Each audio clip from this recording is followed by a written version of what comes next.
Can I get more than one game in a row without needing heart palpitations? Is that too much to ask? So the Broncos just defeated the Houston Texans 18-15. Now, disclaimer, I'm gonna be looking at the stats again, but I'm not gonna be able to move my head around really quickly because I have a massive migraine right now. And no, it had nothing to do with the stress of the game. Trust me, I've been having it all day. So, yeah, but yeah, that's it. So let's just get right into it, shall we? And let's be blunt. For the majority of this game, our offense played like absolute trash.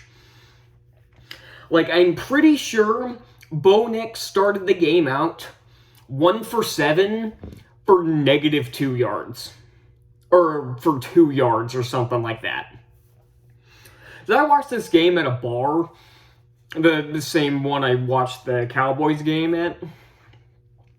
And this did not look pretty at all. Now, once again, our offensive line mostly did their job. Bo Nix only got sacked once for 2 yards.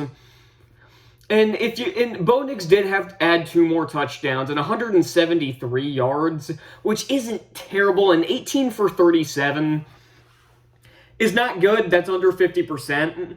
But to be fair, everyone's going to have an off day. But coming off his performance last week, well, I will say that the Texans do have a much better defense than the Cowboys. So the fact that we actually scored touchdowns in this game is pretty impressive, especially since we struggled to score touchdowns against the fucking Titans in week 1. So, yeah. And C.J. Stroud ended up leaving the game with a concussion. Now, the hit by Chris Abrams' drain was not what injured him, because it was a perfectly legal hit, even to the point where they picked up the flag. Because while he was kind of sliding down, there was no way he was going to be able to stop himself, and he hit him in the stomach. So I thought it was like an abdominal injury. But apparently it was a concussion, because I guess when he hit him in the abdomen, his head hit the turf really hard. I guess I wasn't really paying attention to that. Which I guess is why they actually did pick up the flag, because there was no contact with the head. It wasn't a dirty hit. It was just, there's no way this guy's going to stop himself, and it was just a freak accident. And up to that point, Stroud was 6 for 10 for 79, which isn't bad, and got sacked twice for 9 yards. Then Davis Mills comes into the game, and he goes 17 for 30 for 137 yards. Now, again, on the surface, that's not very good. But considering this is a backup quarterback and the Broncos are supposed to have one of the best defenses in the league, this is inexcusable. And their running game couldn't really do much either. I do have to point out, I'm sure many other people have made this joke already, but their 2 running backs are Woody and Chubb. And, okay, dick jokes aside, Nick Chubb went 11 for 34 on the ground. Woody Marks went 10 for 27. Stroud had 2 rushes for 12. Davis Mills had 2 for 7. Some dude named British Brooks, okay, 2 for 0. And then Jalen Noel went 1 for -3. And I will say, we held the Texans to 0 touchdowns. So that's also good. J.K. Dobbins, while he wasn't as dominant as he has been, went 15 for 61, which isn't anything to scoff at. It's all right. He doesn't need to rush for 120 yards every single game. And he still is on pace to crack 1,000. And I know I've seen posts like, oh no, he's going to be a free agent after this season. We're going to re-sign him. Unless he has a serious slump in the second half of the season, or gets some kind of major injury, like an ACL tear or something that will take 9 months to heal, we're probably going to re-sign him. Because he has been an absolute beast. Harvey was 2 for 5. I don't know why we're not giving him I don't know why we drafted this guy in the 2nd round. I don't know why we're not giving him chances. And Bo Nix went 3 for 36. Adam Prentice, the fullback, had 1 carry for 2 yards, and Franklin had 2 carries for -4.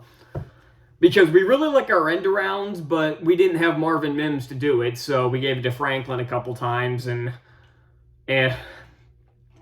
for receiving, Bo Nix spread the ball quite a bit. Harvey, 5 for 51. Most of that came on that big 27-yard touchdown. I was thinking 34, but that wasn't it. Sutton had that 130-yard touchdown catch. Franklin, 4 for 27. Troutman, 2 for 25. Pat Bryant, 2 for 20. Man, Evan Ingram, he had no catches on the game, but he had that one. But he had that one play in the first half, the play right before the Sutton touchdown, where Nix just completely missed him. Ingram was wide open, and the fucking ball sailed over to the point where the defender, who was supposed to be guarding him, his ass was on the ground. Like, Ingram completely broke his ankles, and then Nix just completely missed him. Nix had a bad day when it came to accuracy. He was throwing the ball over people's heads. He underthrew a lot of his deep balls today, which was a major problem in the first half. He had a lot of times with the receiver. Even on the touchdown to Sutton, he kind of had to stop in order to catch it. Like, if he throws it another yard, Sutton catches that in stride, and instead he had to kind of stop, and Stingley almost made a play on it, so that could have been disastrous. And early in the game, Tyler Bidet, I don't know why he's in the game at all. He had I think it was on the first drive on that third down, he threw a little check down pass to him. Bidet had it in his hands, and then the dumbass fell over and dropped the pass. And on Houston's side, their main two receivers were Dalton Schultz with 6 for 77, who was questionable, so I didn't know if he was even going to play, but he did, and he was the leading receiver. Nico Collins, 7 for 75. Xavier Hutchinson, 3 for 30, and Christian Kirk, 4 for 26, and that's really all it's worth mentioning. The rest of the guys had one catch for single-digit yards. Michael Bandy had that muffed punt. I'm not sure why he was returning punts. I know he did okay in the preseason, and we needed somebody there to fill in for Mims, but why the hell don't we have Tyler Bidet or RJ Harvey back there? Like, if you're not going to give Harvey the ball on the offense, let him go, because he's the main kick returner when Mims isn't. He's with Mims back there, so I don't know why you didn't just have him returning punts, or again, like I said, go put Tyler Bidet back there or something. Like, Jesus Christ. Our leading tackler, big shock, was Alex Singleton. I don't say that, that sounds derogatory the way I said that, but I say it that way because, well, he's been our leading tackler pretty much every game, so. And then it was the guy who's usually in second, Talanoa Hufanga, who had some really nice hits today. Then Dre Greenlaw, who came back from the suspension, even had a sack on the first or second drive. I can't remember. I think it was the first drive. And hell, actually, I think it was on the third down that led to the missed field goal by Kymie Fairburn. And then Chris Abrams-Drain, who was basically the replacement for Surtain today, he played all right. He got some flags. I'm not sure how many of them were legit. Some of them I didn't see because I was doing something, not looking at the TV during at least one of those, and I have no idea. Although my dad texted me that it was more BS officiating, so I'm guessing it was a bad call. I couldn't tell you. I don't even know what it was. It was probably defensive holding or some shit. Zach Allen had a sack. Dondre Tillman and Malcolm Roach had half a sack. Jonathan Cooper had a sack, so we sacked him 4 times in total, and they sacked us once. So, again, our offensive line does the job. It doesn't help that Houston's offensive line is made up. It is basically strung together by saliva and willpower. You might as well just put a bunch of traffic cones out there. I think their best lineman is Laken Tomlinson. Great.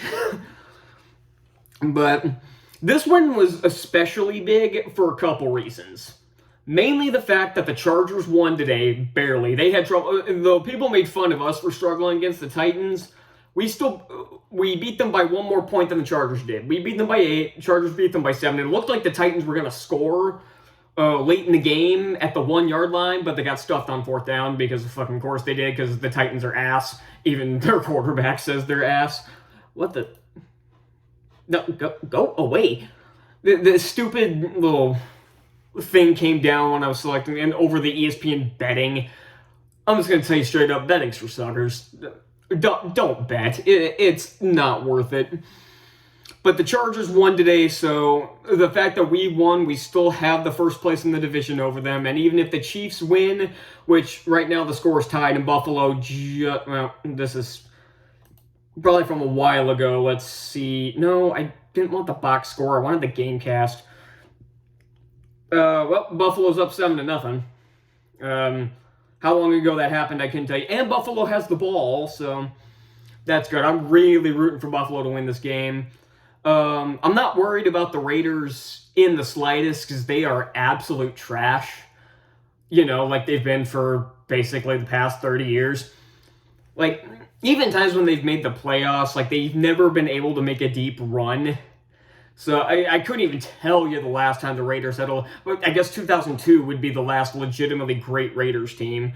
And Geno Smith still can't complete a pass, 2 for 5 for 9 yards. Although Lawrence threw a pick. That explains why it's already second quarter. Good God. But yeah, so again, any win is a big win. And we have the Raiders on Thursday this week. So expect my video on Friday for that game. And I would say I'm not concerned because the Raiders are one of the probably the worst team in the league, especially since the Titans, who would usually take that spot, just put up a damn good fight against the Chargers. Well, maybe the Jets down there too. I'd say Raiders and Jets are probably the two worst. But yeah, but I just have I always get nervous. I get more nervous when we play bad teams than when we play good teams. Because the bad teams, I always expect a trap game. I expected it with the Jets, and it kind of was, but we managed to pull off a win. And I expected it with the Giants because they were still considered a bad team, even though they still can't fucking win a game. People talk about how good the Giants are, and they've been playing better, but they still can't freaking win. They just lost today. I already forgot who they lost to. Holy crap, the Bears ended up pulling out that win. Are you serious? Wow. Oh, it was the 49ers that the Giants lost to. Cincinnati got an onside kick and then scored another touchdown to take the lead with like 50 seconds left. And then the Bears just I guess the Bears scored a touchdown in the last few seconds. That's insane. But yeah, this was an ugly win. It was expected to be kind of ugly because, again, the Texans do have a really good defense, and our offense struggles when we don't play bad defenses like the Cowboys. Because last week was a really dominant win because the Cowboys are not only, they have no pass rushers because they got rid of Micah Parsons, their secondary is made up of spare parts because everybody's injured, and their best one was Kyer fucking Elam, who's awful. So, yeah, again, any win is a good win, especially when we're fighting for the division lead. And if the Chiefs lose today, that would especially help. It would especially help if the Titans could have held on to beat the Chargers, but not much you can do about that. So yeah, that's really all I got for this one, and I will see you all next time. Bye.